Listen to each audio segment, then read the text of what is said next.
नमस्कार, मी जगदीश देशमुख. हवा महाराष्ट्राची कथा मतदारसंघाची या विशेष कार्यक्रमात आपल्या सगळ्यांचं स्वागत.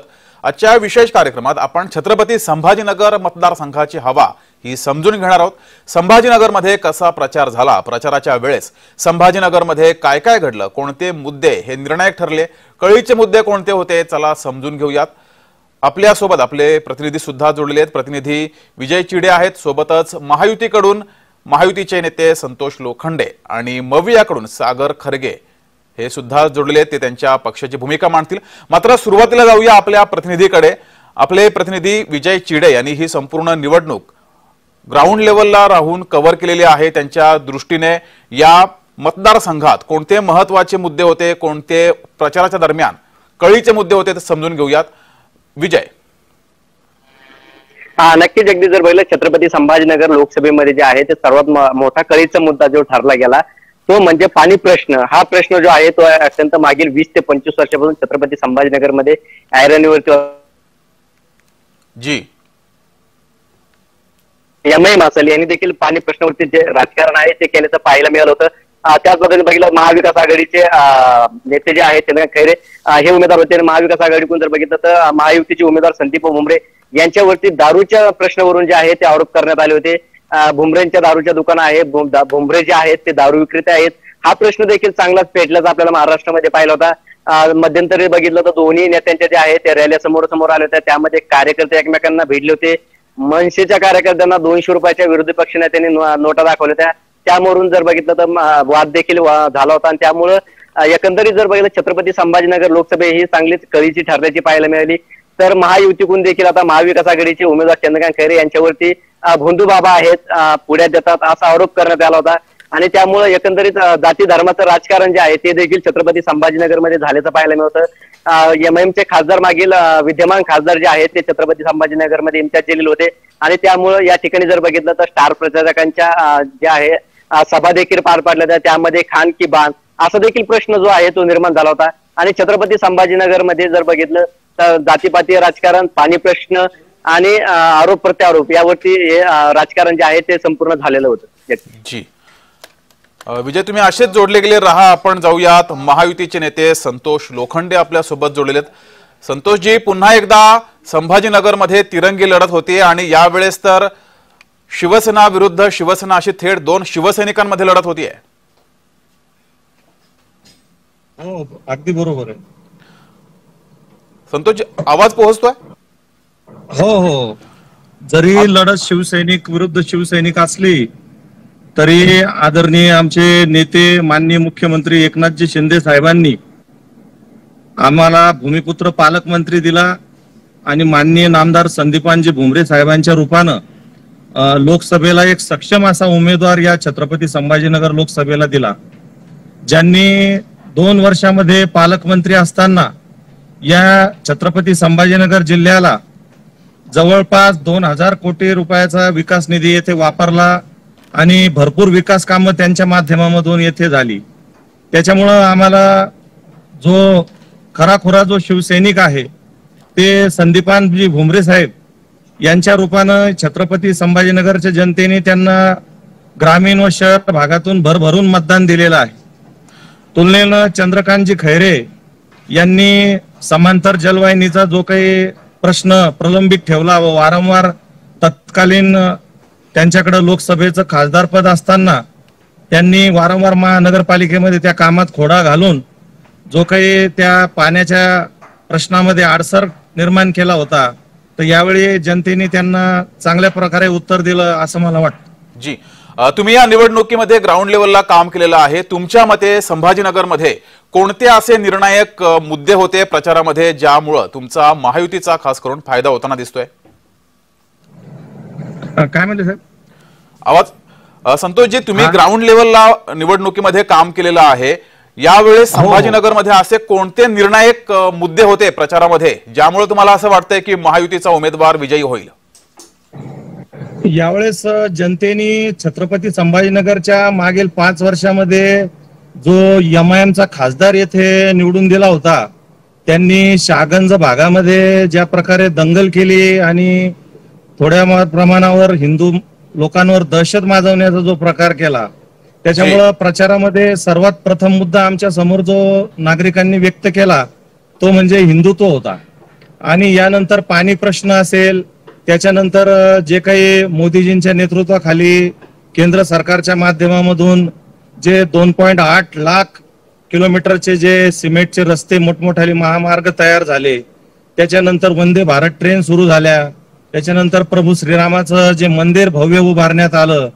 तर या छत्रपती संभाजीनगरच्या जनतेमध्ये यावेळेस हिंदुत्ववादी महायुतीकडे पाहण्याचा जो दृष्टिकोन होता तो अनुकूल वाटला आम्हाला. आणि त्याच पद्धतीनं मतदारांनी मोदीजींच्या आणि माननीय एकनाथजी शिंदे साहेबांच्या या नेतृत्वाखाली जे महायुतीचं या महाराष्ट्रामध्ये सरकार काम करतंय तर त्याबद्दल पसंती दर्शवली. जी संतोषजी, तुम्ही असेच जोडले गेले राहा, मी तुमच्याकडे पुन्हा येईनच. आपल्यासोबत मवियाचे नेते सागर खरगे सुद्धा जोडलेले. सागरजी, महायुतीकडून असा थेट आरोप केला जातोय की चंद्रकांत खैरे ज्या वेळेस खासदार होते त्यावेळेस पाण्याचा प्रश्न संभाजीनगरमध्ये सोडवला नाही, आणखी सुद्धा काही प्रश्न आहेत ते सोडवले गेले नाहीत.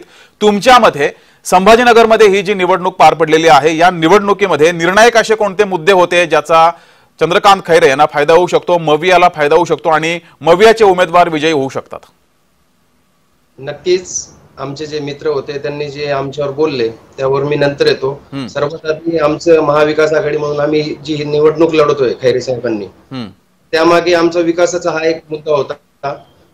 मी नक्कीच मान्य करतो की संभाजीनगर शहरामधील पाण्याचा प्रश्न हा सर्वात गंभीर आहे. परंतु जे आज 8 दिवसाला पाणी येत आहे ते खैरे साहेब जेव्हा खासदार होते तेव्हा 2 दिवसाआड येत. लक्षात घ्या तुम्ही, जेव्हापासून आता सत्ता पलट झाली, इम्तियाज जलील जेव्हा खासदार झाले तेव्हापासून खऱ्या अर्थानं 7 ते 8 दिवसाला पाणी येतं. आणि ही समांतर जलवाहिनी जी आहे ती खऱ्या अर्थाने खैरे साहेबांनी मंजूर करून आणलेली आहे. त्या टायमाला 800 कोटीची जी योजना होती. सागरजी, तुमचा मुद्दा तुम्ही पूर्ण कराच, मात्र थोडे मागे होऊन बसा कारण तुमची फ्रेम कट होतीये. हा बोला. 200 कोटीची योजना केलेली आहे आणि जी योजना आहे त्या योजनेचा जो मालक आहे तो बीजेपीचा खासदार आहे. हे माझ्या मित्राला एकदा विचारा, त्या खासदाराचं नाव सुद्धा मी सांगू शकतो. आणि हे सर्व बीजेपीमुळे जे समांतर जलवाहिनी आहे घडलेली आहे. जी, मात्र सागरजी, या निवडणुकीमध्ये पुन्हा 2019ची पुनरावृत्ती होईल का अशी शंका व्यक्त केली जाते. कारण 2019 मध्ये सुद्धा दोघांच्या भांडणात तिसराचा लाभ झाला. आता 2 तर शिवसैनिक एकमेकांसमोर आहेत, त्यामध्ये इम्तियाज जलील यांचा फायदा होईल का? त्यामुळे 2 शिवसैनिकांमध्ये हिंदुत्वाचं नुकसान होईल असं वाटत नाही? नाही नाही नाही, मागच्या वेळेस सर्व जाती धर्मातल्या लोकांनी जी चूक केली 5 वर्ष तुम्हाला सांगतो पश्चाताप झालेला आहे शहरवासियांना का ग्रामीण लोकांना. त्याचं कारण हे संपर्कात राहणारा नेता म्हणून चंद्रकांत खैरे यांची ओळख होती. आणि 5 वर्ष ठीक आहे, 4000 पराभव झाला म्हणून काही खैरे साहेब घरात बसले नाही, सतत संपर्कात राहिले, सर्वांच्या सुखात गेले, दुखात गेले, अडी अडचणी सोडवण्याचा त्यांनी प्रामाणिक प्रयत्न केला. सत्ता असो सत्ता नसो त्याचा काही फरक पडला नाही खैरे साहेबांना. आणि जनतेला हे मान्य झालं की मागच्या वेळेस जी चूक झाली ती यावेळेस डिवायडेशन नको म्हणून एकतर्फा सर्व हिंदू असतील मुसलमान समाजाचं सुद्धा खैरे साहेबांनी मोठ्या प्रमाणात मतदान झालेलं आहे. जी संतोषजी, सागरजी म्हणतात की संपूर्ण गेल्या 5 वर्षामध्ये चंद्रकांत खैरे यांनी घरात न बसता काम केलेलं आहे, त्यामुळे ते विजयी होतील.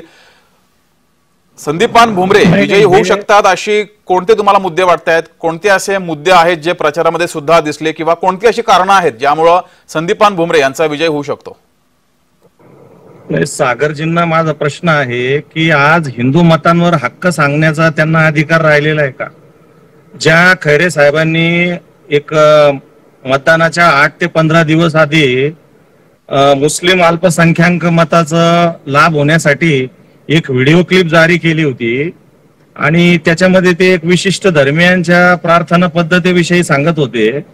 तर त्यांचा पूर्ण जो काही प्रचार राहिला महाराष्ट्रामध्ये, त्यांचे नेते उद्धव बाळासाहेब ठाकरे यांनी सुद्धा जर का प्रचाराची जे काही म्हणजे त्यांनी ज्या पद्धतीनं महाराष्ट्रामध्ये प्रचार केला तर त्यांनी फक्त अल्पसंख्याक मुस्लिम मतांवर डोळा ठेवून फक्त त्यांच्या बाबतीतलेच प्रश्न महाराष्ट्रामध्ये जसं काही निर्माण झाले या काळामध्ये अशा पद्धतीनं त्यांचं प्रचाराची एकमेव म्हणजे मानसिकता दिसून आली. आणि तुलनेनं जर का विचार केला तर आमचे नेते माननीय मुख्यमंत्री एकनाथजी शिंदे साहेब यांनी सर्वसमावेशक राजकारण करून या जिल्ह्याला भूमिपुत्र पालकमंत्री दिला व पुन्हा त्यांना उमेदवारी देऊन ज्या पद्धतीने न्याय दिलेला आहे, तर आदरणीय संदीपानजी भुमरे साहेबांनी या जिल्ह्याला व शहर भागाला ज्या पद्धतीने विकास निधी दिला, ज्या G20च्या समिटमध्ये येथे भरपूर मोठ्या काम इथं निर्माण केले झाले आणि जवळपास जर का शहरामध्ये आपण पाहिलं असेल